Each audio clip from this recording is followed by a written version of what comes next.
I'm Charmaine from Smarter Selling. Today's topic is business development and how to motivate my client to buy.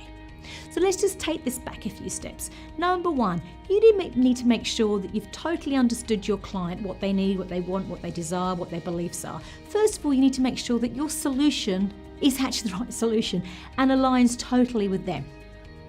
Number two, would you be motivated to buy that product? I want you to think to yourself, are you excited about that product and what it can do for them, or your solution or your service? Are you excited? Because that's really a key part. If you don't look excited, they're not going to look excited. So make sure that you're excited about this solution and what it can do for them. And number three, the people I see that do things well when it comes to motivating their client have understood something really clearly. They are going the same pace as their client.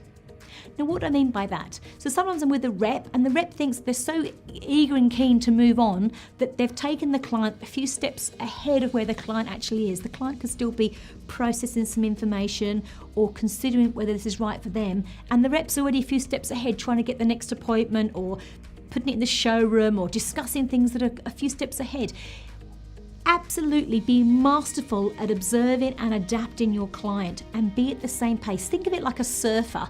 You need to be exactly the same pace as your client, because when it comes to motivating them, it's the last bit that needs to say to them, great, well, we're together here then, wonderful, what's your next steps here? And then you're actually changing your energy as you do so in terms of momentum. Momentum doesn't happen when you're still. Momentum happens when you're moving. So make sure before you go in that your energy level is high, that you're excited, that you've aligned, and then you're at the same pace as them, and then you can at the last minute just say, great, well, how do we move it from here? And add a bit of energy to the end. There's actually quite a few different ways to motivate your client, and that's one of them that I see used quite frequently with great success.